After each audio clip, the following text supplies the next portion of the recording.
favorite part about the testimony is, the great parts about the testimony is building up what made the testimony so good. And I think in my case, it's a matter of putting trust in the Lord. When a doctor tells you you have cancer, the first thing you want to do is, oh my God, what do I do?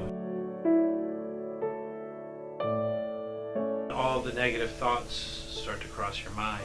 I think that was the best time for me to actually put trust and faith in the Lord. So you go through fall of 2013 getting the bad news, and then in January, February of 2014 you start doing this chemo and radiation routine that people go through with cancer, and work a 40-hour work week on the side just because the Lord has us under control and you can do it.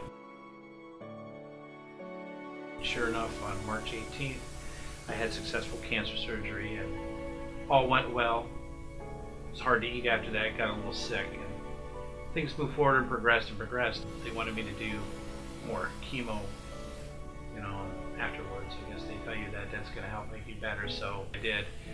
And I progressively got sick and more sick and more sick. What happened was the chemo had progressed or moved up a process of blood clotting in my legs and started cutting off blood clotting and blood circulation in my entire body. On May 28th of 2014, I was admitted into the hospital where they set me up for some kind of emergency surgery. So at this point, I'm out. I've lost consciousness, and I don't really remember much of anything. As a matter of fact, I'm going to wake up the next morning after 8-9 hours of multiple surgeries, one to save my life, which I find out later that I really wasn't supposed to make it. I was supposed to pretty much die that night from what the doctors were saying. And thankfully, with the family and the church family that I have, we weren't going to let that be our answer. I remember, asking my wife some questions, and I remember asking her, was Pastor Bill and Rodney there? She's like, yeah, they were there. Progressed to tell me all the other people that were there and were praying for me and being there for me, and everybody was praying over me, and life was great, and the Lord was there for me this whole time. And in my mind, I kept telling myself, man, I kept saying, everything was going to be okay. Put my faith in the Lord. I didn't worry about nothing. I was even laughing the next morning. And then it was that one day, about a month later, I had to get outside, had to do something. I started running on my lawn tractor, cutting some grass, because I felt bad because everybody was doing that for me as well.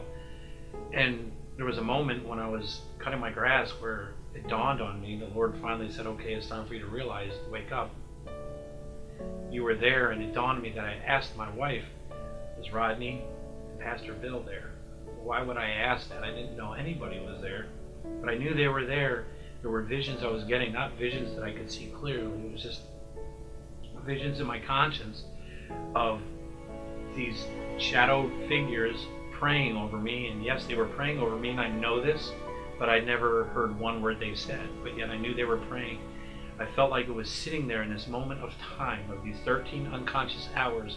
There's a minute or a half a minute, whatever it may be, that I'm sitting there listening to these two praying over me, but yet I can't see them, I can't understand them, but I know they're there, and I feel good. I feel like I'm sitting there with them. The Lord was with me. I felt the touch of the Lord in a major healing situation. I survived, I lived, I have my legs. So I guess my thing is put that trust in the Lord, because He'll be there for you. You don't have to worry. It doesn't get much better than that. My name is Jim Lehr, and this is a chapter in my story.